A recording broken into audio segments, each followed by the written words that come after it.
Lockdown में नौकरी छूटी, घर छूटा, बेघर हुए, सड़क पर काटी रात, मगर हिम्मत नहीं हारी और जमाया अपना खुद का काम। कहते हैं हर कामयाब आदमी के पीछे एक औरत का हाथ होता है।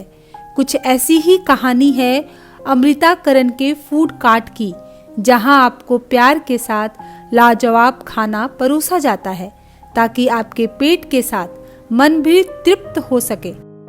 दिल्ली के ताल कटोरा स्टेडियम के गोल चक्कर पर करण अपने ससुर की कार में राजमा चावल, कढ़ी चावल और रायता बेचते हैं और उसमें उनका हाथ बटाती है उनकी पत्नी अमृता, जो अपने राजमा की वजह से पहचानी जाती है। पेशे से ड्राइवर करण के परिवार के लिए लॉकडाउन एक बुरे सपने से कम नहीं था। एक सांसद के यहाँ ड्राइवर का काम करने वाले करण की नौकरी चली गई। जब नौकरी नहीं रही तो सांसद हाउस में मिला छोटा कमरा भी चला गया, यानी नौकरी तो गई ही, सर से छत भी छिन गई। और फिर पूरे 2 महीने करण और अमृता ने गाड़ी में ही बिताए। मैं लॉकडाउन में टीआरएस के मेंबर ऑफ पार्लियामेंट थे, मैं उनका ड्राइवर था। उनकी ही गाड़ी थी, उनकी ही कोठी में मेरे को रूम मिला हुआ था रहने के लिए। वहीं पे मेरे को रूम मिला हुआ था। जब लॉकडाउन लगा, लॉकडाउन के 1 महीने बाद मेरे को वहाँ से नौकरी से निकाल दिया गया। नौकरी से तो निकाला, साथ में घर से भी निकाल दिया, घर भी खाली करवा दिया। हम दोनों मियाँ बीवी रोड पे आ गए। हमारा जो सामान था मैंने कहीं से गैरेज किराए पे लिया, अपना सामान गैरेज पे रखा और हम दोनों रात को पूरा दिन हमारा स्टे इसी में होता था। रात को सोना भी इसी गाड़ी में होता था और खाना पीना जो था कभी बंगला साहिब गुरुद्वारा, कभी रकाबगंज गुरुद्वारा। करण ने नौकरी की काफी तलाश की, लेकिन कुछ हाथ नहीं लगा। सब जगह से मायूसी ही मिली, लेकिन करण की पत्नी अमृता पूरी मजबूती से उनके साथ खड़ी रही। साथ ही खाने का काम शुरू करने की जिद की। आखिरकार थक हार कर करण को भी अमृता की बात माननी पड़ी। फिर उन्होंने अपने घर का सामान बेचकर कार में ही फूड कार्ट शुरू किया। काम नया था तो शुरुआत में थोड़ी परेशानी आई, लेकिन कहते हैं ना, अंत भला तो सब भला। पहला दिन बहुत बुरा रहा। मैंने अपने घर का सामान बेचा, अलमारी बेच के हम लोगों ने ये सेटअप लिया, हिम्मत जुटाई काम करने की। लेकिन जब हम पहले दिन यहाँ पे आए तो हमारा जो कहते हैं ना एक्सपीरियंस बहुत बुरा रहा, क्योंकि पहले दिन मैंने बनाए थे 3 किलो चावल। उस 3 किलो में से मात्र शायद आधा किलो चावल ही सेल हुआ होगा।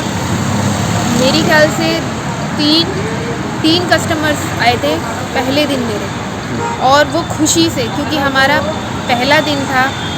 बस वो उन्हीं कस्टमरों से हमारी सेल हुई थी, बाकी सब खाना हमारा दान हुआ था।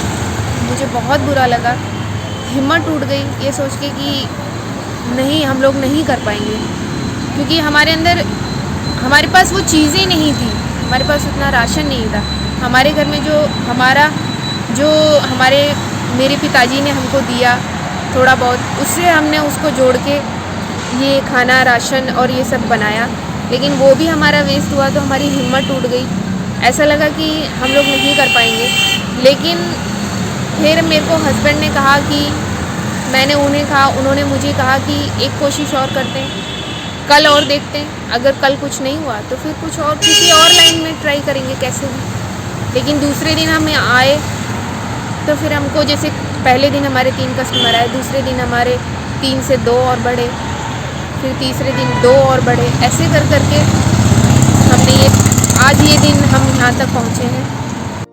अमृता करण की गाड़ी अब धीरे धीरे पटरी पर आने लगी है, लेकिन एक वक्त ऐसा था कि उन्हें 2 महीने गाड़ी में सोकर बिताने पड़े।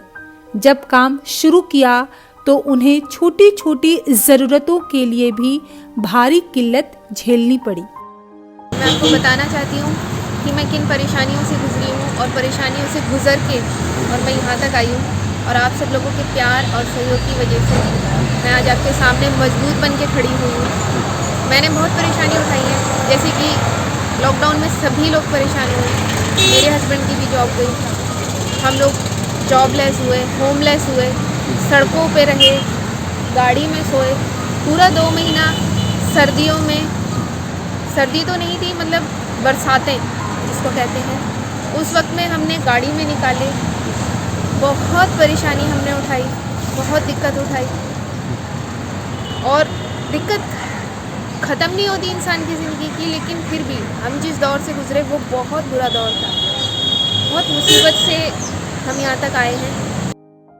आज करण और अमृता की मेहनत रंग लाई है और अब उनके खाने की सेल 1 लाख रुपए महीना पहुंच चुकी है। अब मेरी इनकम पहुँची है कोई 2700-2800 रुपये पर डे, जिसमें से 1500 रुपये तो मेरा अभी खाने का ही लग जाता है। खाना जो मैं बनाता हूँ, जो मेरी वाइफ खाना बनाती है, उसका सामान वगैरह लाने के लिए 1500 रुपये लग जाते हैं। बाकी फरीदाबाद से अप डाउन है, तेल भी लगता है, जाहिर सी बात है तेल भी लगेगा, उसका पेट्रोल भी लगता है, किराए के घर पे रहता हूँ, कोई ज़्यादा पैसे भी नहीं कमाता मैं। मेरे घर का किराया भी 6000 रुपये है। जो भी यहाँ से इनकम आती है उसी में से थोड़ा बहुत जोड़ के घर का किराया निकालता हूँ।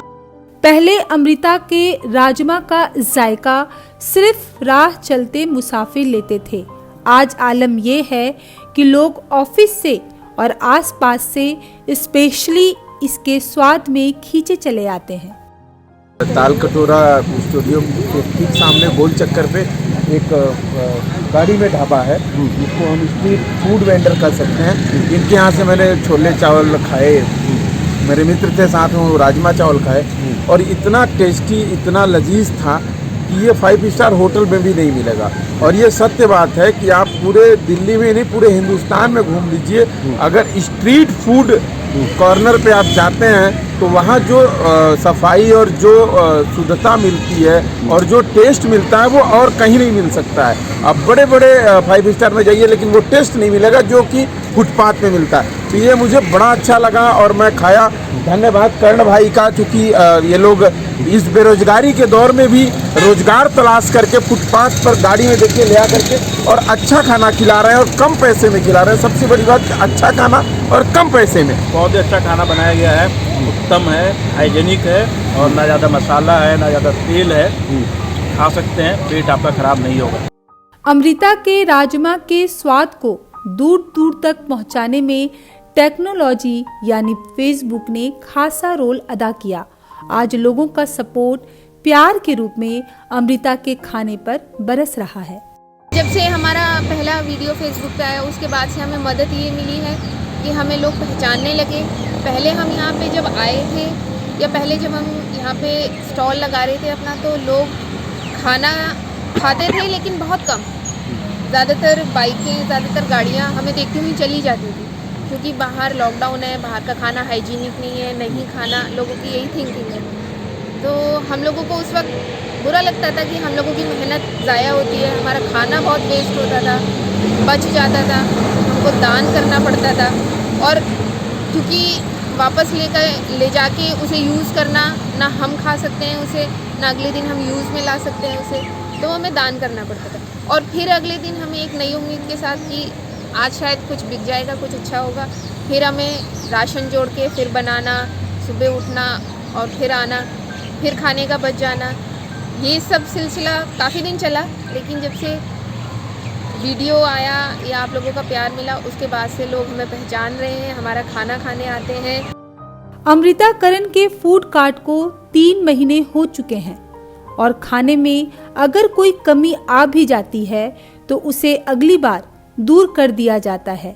शायद यही वजह है कि खाने का स्वाद और लोगों का भरोसा दोनों ही कायम है। खाने में शुरू से मेरे पास राजमा चावल, छोले चावल, कढ़ी चावल और रायता और सलाद, हरी चटनी, अचार, सब कुछ। और पानी की बोतलें भी रखता हूँ मैं। कोई ये नहीं है कि गंदा गंदा पानी पिला रहा हूँ। बिस्लरी की बोतलें हैं। बहुत बढ़िया खाना है, बिल्कुल घर जैसा बना हुआ है। खाना बहुत टेस्टी है, घर जैसा है। हाँ। मैं तो ये कहूँगा सबको यहाँ पे आना चाहिए खाना। बहुत टेस्टी खाना है।